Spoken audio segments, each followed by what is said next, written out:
अस्सलामुअलैकुम दोस्तों, मैं हूं अजीम महमूद और आप देख रहे हैं मिस्टर इंजीनियर। दोस्तों, आज की इस वीडियो में मैं आप लोगों को ये बताऊंगा कि आप अपनी 12 वोल्ट की बैटरी को किस तरह से ओवरचार्ज होने से बचा सकते हैं।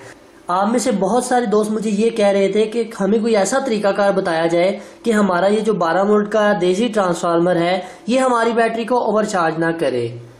तो दोस्तों, इसके लिए मैं आप लोगों के सामने दो चीजें लेकर आया हूं, जिनमें सबसे पहले चार्ज कंट्रोलर है और दूसरे नंबर पर ऑटोमेटिक कट ऑफ सर्किट। तो दोस्तों, वीडियो को शुरू करने से पहले मैं तमाम नए आने वाले दोस्तों से ये गुजारिश करूंगा कि अगर आप लोगों ने हमारे इस चैनल मिस्टर इंजीनियर को सब्सक्राइब नहीं किया हुआ तो काइंडली सब्सक्राइब बटन के ऊपर क्लिक करके हमारे चैनल को सब्सक्राइब कर लें। तो दोस्तों, चलिए शुरू करते हैं।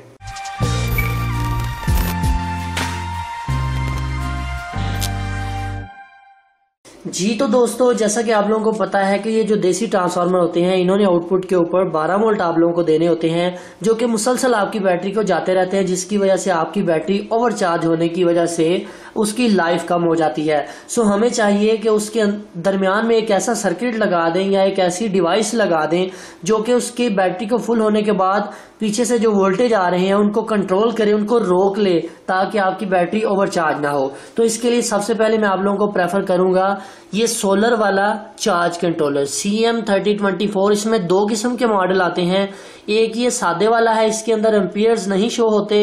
एक इसके अलावा दूसरा होता है, वो भी सेम यही चीज होती है, सिर्फ उसमें फर्क इतना सा होता है कि वो उसके अंदर आपको ये पता चलता रहता है कि आपने इनपुट के ऊपर कितने एम्पियर का चार्जर या कितने एम्पियर का सोलर पैनल लगाया है। अगर बात करें इस कंट्रोलर किट की, जिसे हम 12 वोल्ट का ऑटोमेटिक कट ऑफ सर्किट कहते हैं, ये आपको मार्केट से 120 रुपए का मिल जाएगा। ये सिंपल वाला, इसके अंदर कुछ ज्यादा कुछ नहीं है, सिर्फ आपने इनपुट के कनेक्शन खुद ही देकर लगाने होते हैं।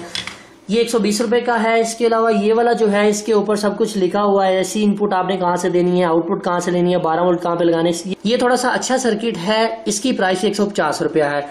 सो अगर आप लोग ये खरीदना चाहते हैं तो हम आपको TCS के जरिए डिलीवर कर सकते हैं। सो दोस्तों, सबसे पहले चलते हैं हम अपनी बैटरीज के पास, वहां पर जाकर हम इस चार्ज कंट्रोलर को लगाते हैं और मैं आपको बताता हूँ कि आपने किस तरह से इसे अपनी बैटरी के साथ अटैच करना है और ये वाला ट्रांसफार्मर लगाना है। इसके अलावा आप लोगों के जहन में जितने भी सवालात हैं उनकी मैं आज कोशिश करूंगा इसी वीडियो में उनको क्लियर करूं। तो अभी चलते हैं बैटरी की जानिब। वेल जी दोस्तों, आप लोग ये देख सकते हैं हमारा ये चार्ज कंट्रोलर जो लगा हुआ है, इसे लगाना बहुत ही आसान है। मैं इससे पहले बहुत सारी वीडियोस में बता चुका हूँ कि इसे किस तरह से लगाया जाता है। सेंटर में आपकी यहाँ पर बैटरी भी लिखी हुई है, पॉजिटिव नेगेटिव का ख्याल रखते हुए आपने सबसे पहले बैटरी कनेक्ट करनी है। अगर आपके पास कोई DC लोड है तो आपने यहाँ पर कनेक्ट कर देना है। यहाँ पर आपके सोलर पैनल लगते हैं, मगर यहाँ पर मेरे पास अभी सोलर पैनल नहीं है, तो मैं यहाँ पर ये वाला चार्जर लगा दूंगा।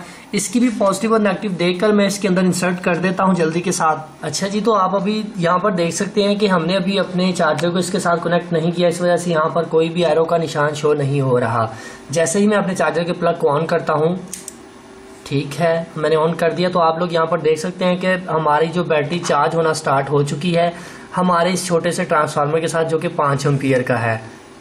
तो आप लोग यहाँ पर देख सकते हैं कि हमारी बैटरी जो है वो चार्ज होना शुरू हो चुकी है। तो मैं अब जरा आप लोगों को यहाँ पर एम्पियर्स भी चेक करवा दूँ। चूंकि इस चार्ज कंट्रोलर के अंदर एम्पियर्स का फंक्शन नहीं है, तो मुझे ये एक्सटर्नल एम्पियर मीटर लगाकर इसे चेक करना होगा। तो मैं किसी भी एक बार के साथ जरा इसको कनेक्ट कर देता हूँ। तो आप लोग यहाँ पर देख सकते हैं अभी 1 एम्पियर बैटरी को जा रहा है, क्योंकि बैटरी फुल हो रही है, तो इस वजह से ये 1 एम्पियर ही बैटरी को भेजेगा। अगर मैं इसके ऊपर थोड़ा सा लोड डालता हूँ, एक फैन चलाता हूँ,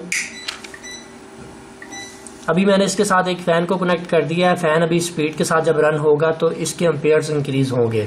आप लोग यहाँ पर देख सकते हैं कि अभी हमारे एम्पियर जो है वो इंक्रीज हो रहे हैं। अभी हमने एक छोटा सा फैन इसके साथ चलाया है, सीलिंग फैन, इसकी वजह से हल्के हल्के एम्पियर जो है इंक्रीज हो रहे हैं। ये 5 एम्पियर का ट्रांसफार्मर है और हमारी बैटरी को इस वक्त चार्ज कर रहा है। और सबसे अच्छा तरीका ही ये है कि आप इस चार्ज कंट्रोलर को अपना चार्जर लगाएं और अपनी बैटरी को चार्ज करें। आपका चार्जर चाहे 20 एम्पियर का हो, 30 एम्पियर का हो, आपने उसके रास्ते में ये चार्ज कंट्रोलर जरूर इस्तेमाल करना है। इस चार्ज कंट्रोलर का काम ही ये होता है कि इसने आपके चार्ज को कंट्रोल करना होता है, इसने आपकी बैटरी को प्रोटेक्शन देनी होती है। और भी इसके अंदर काफी सारे फंक्शन है, वो मैं अलग वीडियोस में पहले से ही बता चुका हूँ। सो मेरे ख्याल से ये वाला जो तरीकाकार है ये सबसे बेहतर तरीकाकार है। इसके अलावा अगर आप ऑटोमेटिक कट ऑफ सर्किट लगाते हैं वो भी अच्छा है, मगर वो कोई इतना एक्यूरेट नहीं है जितना ये वाला है। अब यहाँ पर बहुत सारे दोस्त ये भी पूछते हैं कि यार यहाँ पर हमारा सोलर लग जाता है। क्या हम इसी के अंदर इस चार्जर की वायर को अटैच कर सकते हैं ताकि सुबह के टाइम हमारा सोलर चले और जैसे ही शाम हो हमारी बैटरी जो है वो ट्रांसफार्मर से चलना शुरू हो जाए, मतलब कि ट्रांसफार्मर से चार्ज होना शुरू हो जाए। तो मैं इसकी मुखालफत करूंगा, क्योंकि देखें आप लोगों को एक चीज़ का अंदाज़ा होना चाहिए कि वोल्टेज जो है वो हमेशा ज़्यादा से कम की तरफ जाते हैं। जिस तरह पानी ऊंचाई से गहराई की तरफ जाता है, इसी तरह वोल्टेज जो है वो ज्यादा से कम की तरफ ट्रेवल करते हैं। तो जो आपके पीवी से 18 वोल्ट आ रहे होंगे वो आपके इस ट्रांसफार्मर को भी डैमेज कर सकते हैं, मतलब कि ये ट्रांसफार्मर के वोल्टेज आगे आने ही नहीं देंगे। तो उसमें थोड़ा सा मसला हो सकता है। उसका आसान सा हल ये है कि आप इस तरह का कोई सेकंड हैंड चार्ज कंट्रोलर ले लें या नया चार्ज कंट्रोलर ले लें, उसके साथ ये ट्रांसफार्मर लगाकर अपना बैटरी चार्जर बना लें।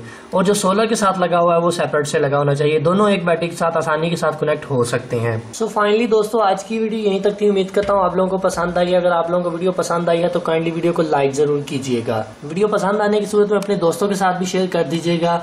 अपने दोस्तों का बहुत सा ख्याल रखिएगा, अपनी दुआ में याद रखिएगा। अल्लाह हाफिज।